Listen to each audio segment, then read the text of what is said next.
Hey folks, John Becker here, Union Township trustee and former state representative from Claremont County, bringing to you the May edition of the Becker Report. And I have a draft of it right here. If all goes well with technology, I'll be able to get that out tonight, or at least hopefully before the end of the month, since it is the.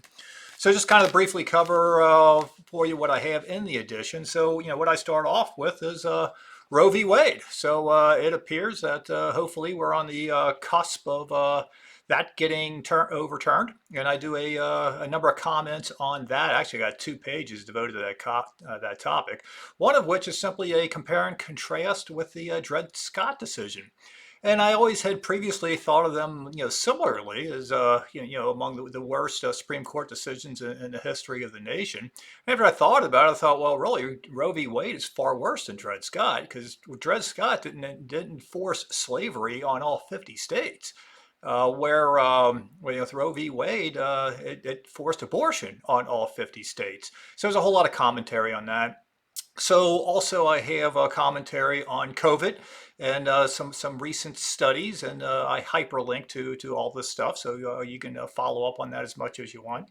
And then also I have a section on Union Township and what's going on with Union Township and some new businesses. I comment on the baby box, the TQL expansion. We have, like I said, there's an Outback steakhouse that's coming in. Kroger is purchasing the Sears store. We're still waiting for an announcement on what they're doing with that. A lot of speculation on that. And also then finally in it, I have restaurant visits. I think I'm up to about 66 of them now, and plus in addition to that, like fish fries and donut shops, and so I'm having kind of a good time with all of that. I also have a section, which is a video central. I have, past editions of the Becker Report in there. The presentations I've been doing in Union Township, I've done about half a dozen of them now, most of them on finances. I'm preparing for another one for the June meeting. And also just a calendar of events, kind of what's going on. So if you want to subscribe, go out to beckergop.com. And go ahead and subscribe to the Becker Report, also my YouTube channel to subscribe. And at the end of this video, well, first off, I'm also, my contact information is at the end of this video, but I'm also including a 14-minute presentation on the 2021 financials that I did at the last trustees meeting. So if you want to watch that 14 minutes, continue to stay with me on this video, and otherwise, or either way, I will see you next month. Have a good day. Bye-bye.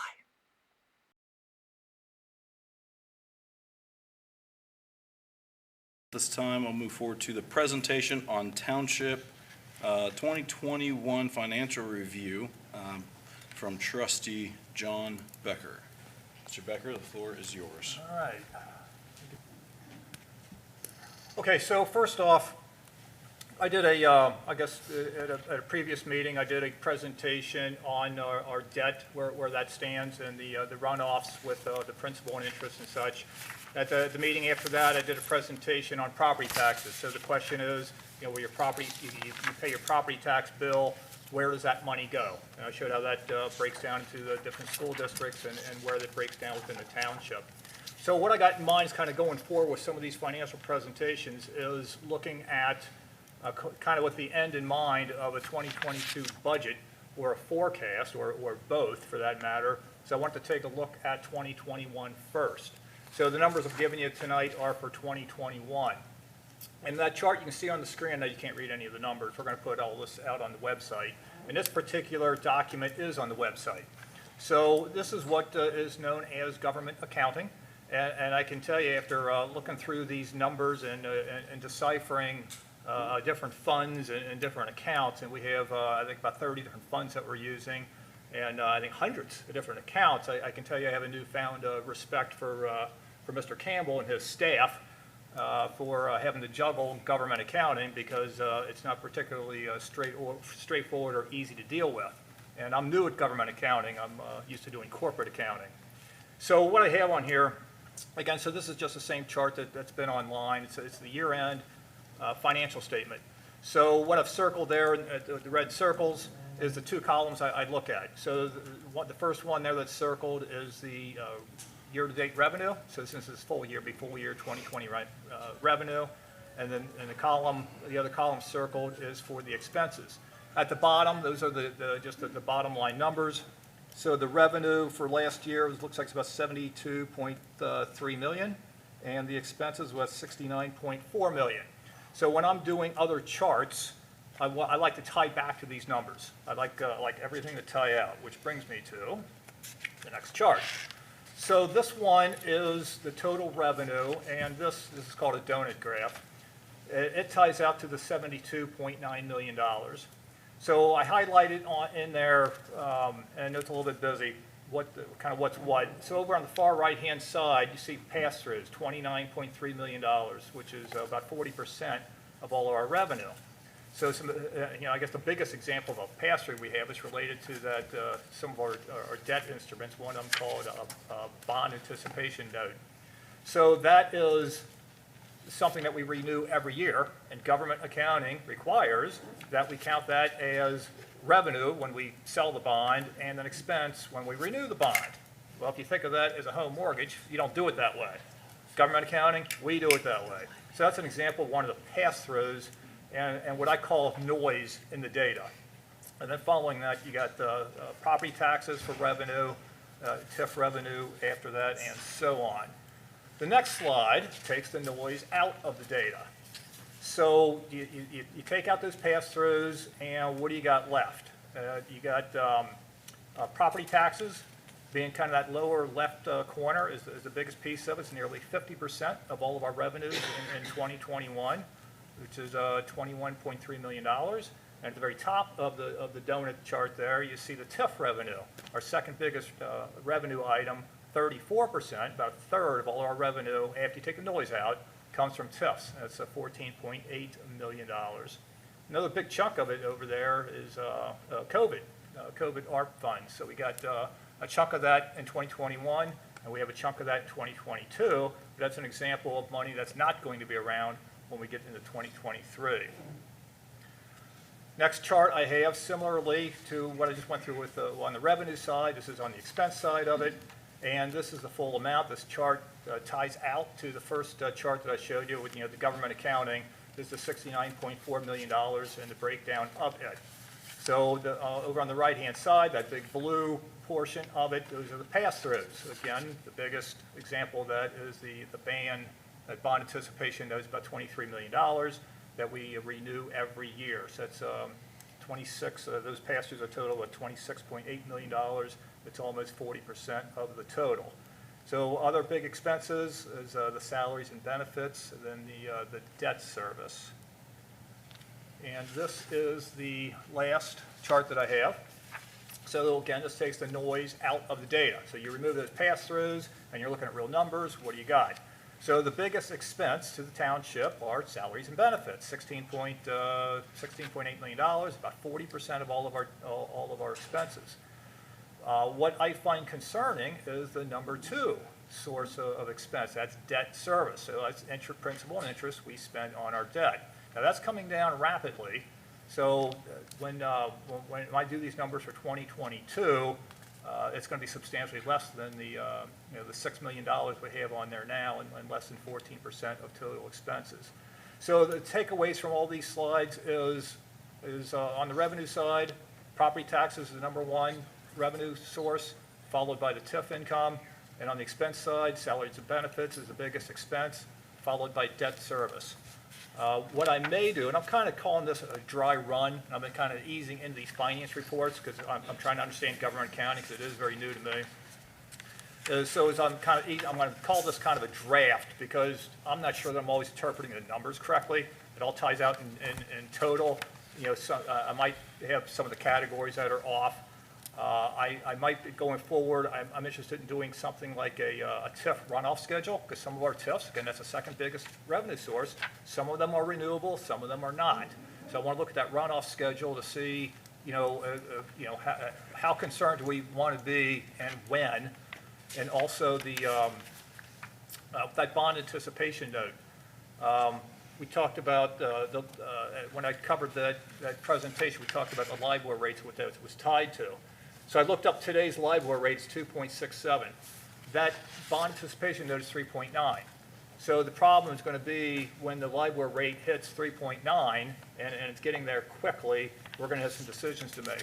And our administrator has a meeting, I think, in the next week or two with a gentleman that can help advise with that. So to put that in context, how quickly LIBOR is going up, in April, at our April meeting, it was 2.28. At the March meeting, it was 1.38. So again, it went from 1.38 to 2.28 to 2.67. So that's something that continues to concern me. With that, are there any questions for me? John, thanks for putting that on very much. This took a lot more time than I expected. I wasn't planning to put as many hours into this as I did. Well, it's fortunate that you did. I mean, good catch by watching the LIBOR rate. So you started saying it was in the twos. So my memory is triggering that it was about half that previously. So that is very fast, and you've introduced that as a key performance indicator. So that's great.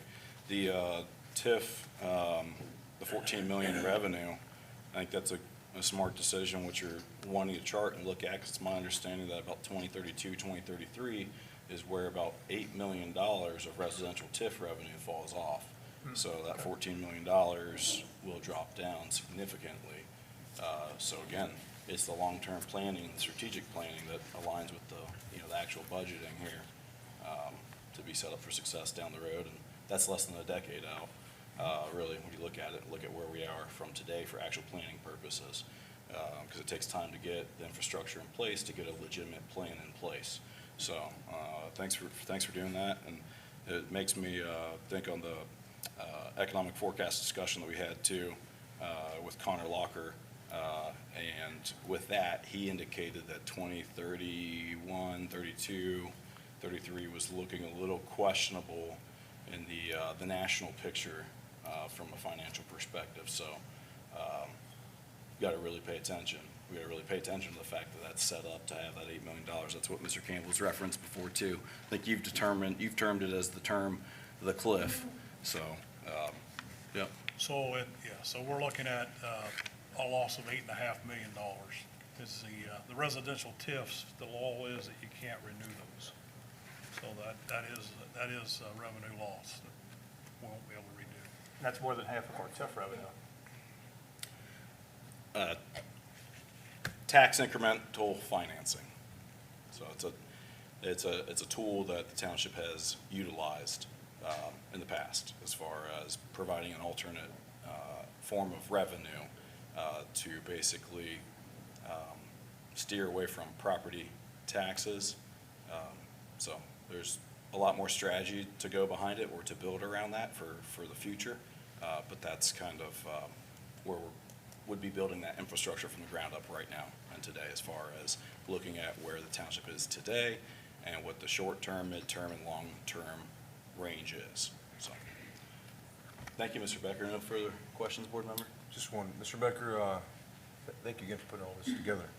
The 5.6 million, which is 13% of the expenses, that's the other category.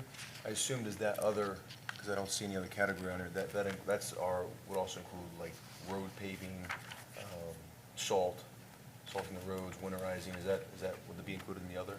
I'm probably better off deferring that question to Mr. Campbell, because there was a whole lot in a category called other, and I did a lot of extraction to try to minimize that category, and it was still a big category. And this gets back to the government accounting and all these accounts and the way we have to juggle the financing on that. So it's a whole lot of, Mr. Campbell, do you want to chime in a little better? So the short answer is yes. So in governmental accounting, the way it works is there are charts of accounts and tables that are built in to the way we do what's called cash basis financing, and that's the way we track our expenses and revenues. But to answer your question, the short answer is yes. So you have like the salt that we put on the roads, the road repaving, maintenance on the trucks, those kind of things that we do is in the other. And that expense has gone up significantly because of supply chains, and the road paving is the same amount of roads being paved consistently, for the most part, but that cost has gone up significantly, am I right? That's correct. Yeah, yeah. Blacktop has really went through the roof with the, 'cause I mean, they use oil to bond the blacktop, so it's fossil fuel, gasoline. So all that's went up drastically. Thank you, Mr. Becker, appreciate it. And Mr. Becker, the TIF and property on the expenses excluding pass-throughs, the 5.5 million. Yeah. Did you have any, I don't believe you had any deep dive on that 5.5, but it would be my understanding that that 5.5 is essentially applicable to salaries and benefits as well. So even though you may be capturing here salaries and benefits at 16.7, is it fair to say that the 5.5 million is being captured under the TIF and property expenses, but it's, could also be, If I was able to identify salary and benefits, I put it in the salary and benefits category. That's the kind of stuff I was looking for. Where I have, what I call TIF and property, because if we did a property acquisition, I kind of threw it in that expense. I was initially trying to kind of break those out as two different things, and a lot was, because I was looking through the reports, it was kind of confusing to me exactly what was what. So I thought it was better just to kind of lump them together. Okay. So that's why I call it TIF and property. So acquisition would be part of that. okay, So again, it's part of the issue with government accounting. When we sell a property, that's counted as revenue, which, is kind of just part of the noise that's still in the data. okay.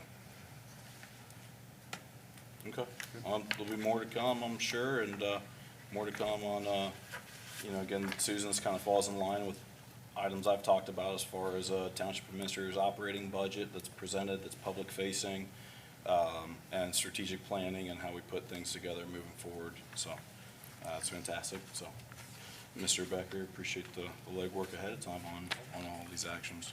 More to come in the future. Good to go.